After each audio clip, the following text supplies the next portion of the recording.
Hello guys, welcome to our YouTube channel. और जैसा कि आप सब जानते हैं कि भारत जो है वो एक पौराणिक कथाओं को बहुत ज़्यादा मान्यता देने वाला देश है। तो ऐसी एक पौराणिक कथा जो कि खाटू नरेश से जुड़ी हुई है वो आज मैं आपके सामने लेके आया हूँ।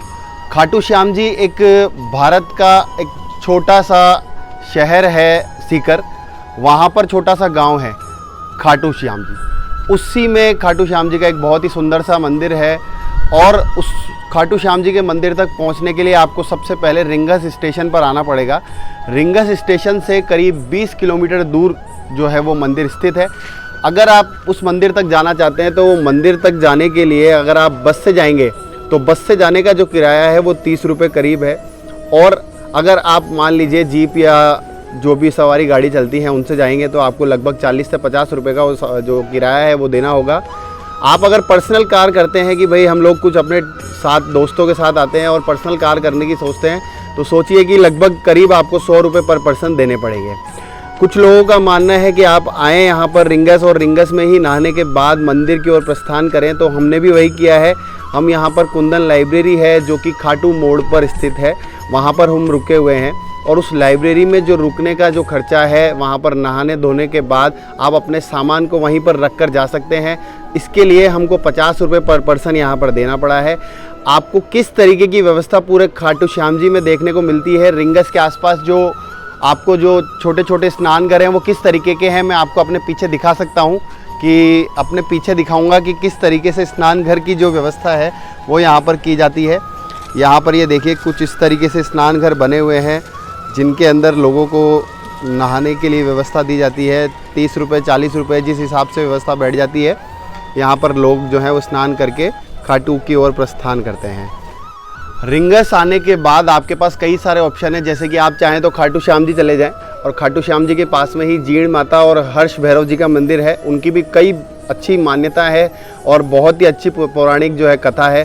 सालासर बालाजी का मंदिर जो है वो भी यहाँ पर पास में पड़ता है। लेकिन जो मेन रिंगस है वो किस लिए फेमस है, क्योंकि रिंगस में जो भैरव जी का मंदिर है उसकी बहुत अच्छी मान्यता है।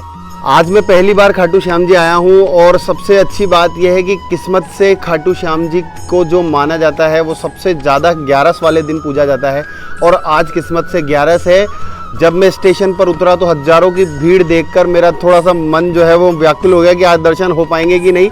लेकिन जीवन में पहली बार मैं आज खाटू श्याम जी आया हूँ तो बाबा ने मुझे बुलाया है, तो मुझे पूरा विश्वास है कि दर्शन ज़रूर होंगे। और आपको सिर्फ इतना सा करना है कि मेरी वीडियो में बने रहें ताकि मैं आपको बताऊं कि किस तरीके से इनकी कथा के कारण ये जो खाटू श्याम जी हैं वो फेमस हुए। यहाँ से जो मंदिर है वो 20 किलोमीटर की दूरी पर है। कई लोगों की ऐसी मान्यता है जब वो अपना कुछ भगवान से मांगते हैं और वो पूरा हो जाता है तो वो यहाँ से 20 किलोमीटर की यात्रा को पैदल भी पूरी करते हैं। साथ में एक खाटू श्याम जी का झंडा है, उसको लेकर जाते हैं और वो वहाँ पर जाकर मंदिर में उसे दान करते हैं। आप मेरी वीडियो में बने रहें, मैं आपको दिखाता रहूँगा कि खाटू श्याम जी का मंदिर किस तरीके से विशाल रूप लेता जा रहा है दिन ब दिन। कहा जाता है कि पुराने समय में जब महाभारत का युद्ध हुआ था तो उस समय की बात है कि पांडव जो हैं वो वन में विचरण कर रहे थे और उसी टाइम पर भीम की जो पहचान है वो हिडिंबा नामक राक्षसी से हुई। और उन दोनों की शादी के बाद एक घटोत्कच नाम का जो बालक है वो पैदा हुआ। घटोत्कच नाम इसलिए रखा गया क्योंकि वो बचपन से ही उनके सर पर बिल्कुल भी बाल नहीं थे और पैदा होते ही उन्होंने राक्षस का रूप ले लिया था। और घटोत्कच की शादी होने के बाद जो बालक पैदा हुआ उसका नाम था वीर बर्बरिक। बर्बरिक की जो कहानी है वही कहानी अपने खाटू श्याम जी से जुड़ी हुई है, क्योंकि बर्बरिक जो है वो एक बहुत बड़ा योद्धा था और शिवजी का भक्त था। जब उन्होंने पूजा करना स्टार्ट किया शिवजी का तो शिवजी ने प्रसन्न होकर उनको 3 बाण दिए थे और कहा था कि इन तीनों बाण से तुम पूरी पृथ्वी को अपने कब्जे में कर सकते हो।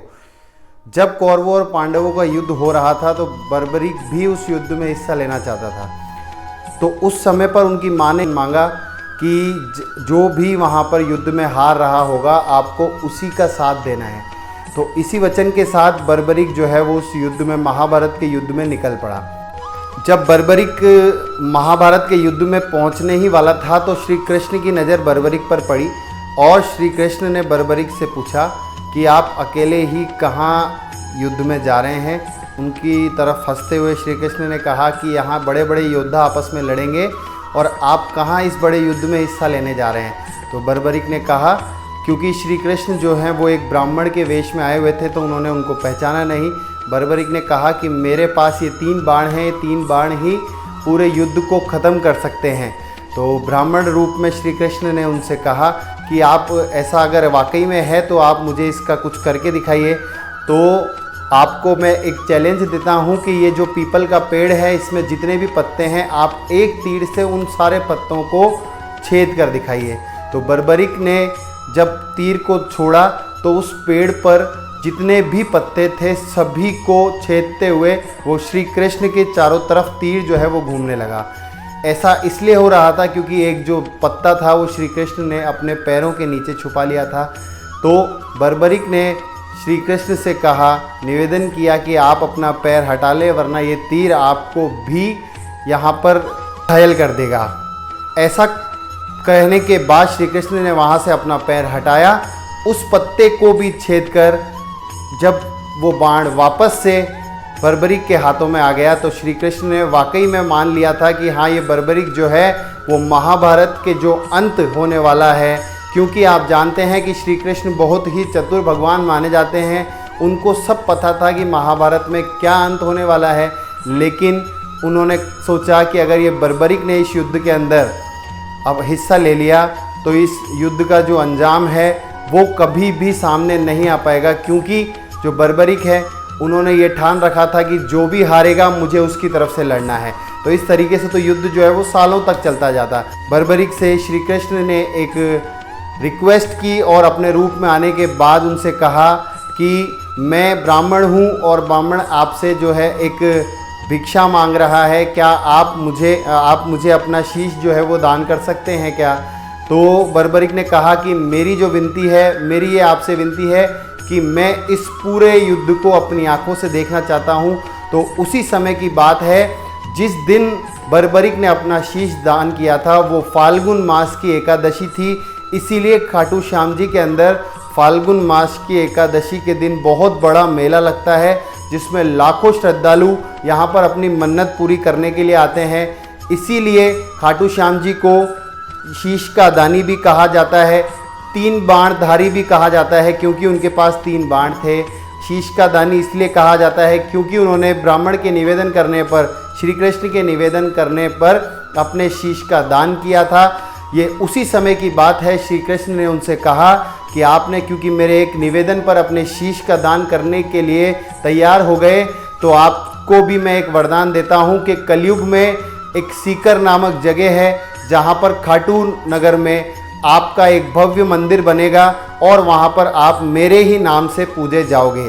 तो ये जो खाटू श्याम जी की जो नगरी है ये सिर्फ और सिर्फ श्री कृष्ण का बर्बरिक नामक राक्षस को दिया हुआ एक वरदान है, जिस वरदान के कारण ही आज यहाँ लाखों श्रद्धालु आते हैं। और वैसे तो डेली के डेली यहाँ पर लाखों श्रद्धालु दिखेंगे लेकिन 11 के दिन बहुत ज़्यादा मान्यता है। कभी आप लोगों का हिमाचल प्रदेश के मनाली में जाना हो तो मनाली के अंदर एक बहुत ही फेमस मंदिर है, वो हिडिंबा राक्षसनी का मंदिर है।